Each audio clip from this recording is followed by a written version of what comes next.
Hi, வணக்கம். எல்லோரும் எப்படி இருக்கீங்க? கோபிநாத் அண்ணா ஒரு விவாத மேடையில் தெருநாய்களை பற்றி பேசியிருந்தாங்க. அண்ணா மன்னிக்கணும், காரில் போகிற நாய்ங்களுக்கு தெருவில் இருக்க நாய்ங்களோட பிரச்சனை தெரிஞ்சிருக்க வாய்ப்பில்லை. டியூஷன் போயிட்டு வர குழந்தைங்க, ராத்திரியில் வேலை செஞ்சு முடித்து நடந்து வர ஆண்கள், பெண்கள், இவங்க படுற கஷ்டம் என்னன்னு அவங்களுக்கு தெரியுமா? தெரியாது. நாய் நன்றியுள்ள ஜீவன் தான். யாரும் உங்களை வளர்க்க வேண்டாம்னு சொல்லலை. நாங்கள் வீட்டில் நீங்கள் வச்சு கொஞ்சிக்கிட்டு இருக்க அந்த நாய்களை பற்றி பேசலை. ரோட்டில் பிரச்சனை கொடுக்கக்கூடிய நாய்களை பற்றி பேசுகிறோம். ரோட்டில் பிரச்சனை கொடுக்குற வேறு பல நாய்கள் இருக்குது. ஆனால் நாங்கள் 4 காலில் பிரச்சனை கொடுக்கக்கூடிய பல நாய்களை பற்றி சொல்கிறோம். அடிப்பட்டு கடி வாங்கினா தான் உங்களுக்குலாம் அருமை தெரியும் அப்படின்னா, ஒரு நாள் உங்களால் நடுராத்திரி ஓட விட்டு பார்க்குறோம். ஒருத்தர் கேட்குறாரு, நீ ஏன் 12 மணிக்கு வரேன்னு. அவர் ஒரு நாள் 12 மணிக்கு விட்டு பார்ப்போம், அப்போ தெரியும் கஷ்டம் என்ன அப்படிங்கிறது.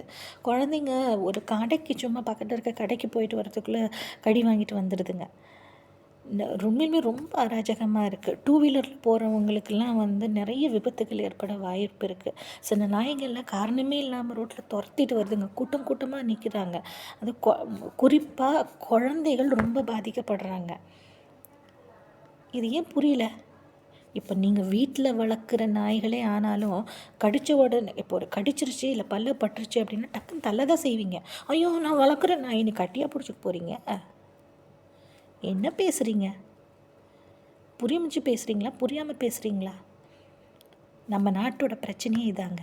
எந்த ஒரு தேவையில்லாத விஷயத்த நம்ம தேவையில்லைன்னு சொல்கிறோமோ, அதை தேவைன்னு நிற்கிற ஒரு கூட்டம் இருந்துக்கிட்டு தான் இருக்கும். தெருநாய் பிரச்சனைங்க இந்த மாதிரி காரில் போகிற நாய்ங்களுக்கு எங்கேருந்துங்க தெரிய போகுது? சொகுசாக ஏசியில் போகிற உனக்கு வெளியே கடி வாங்கி தருறதில் பற்றிலாம் தெரியாது.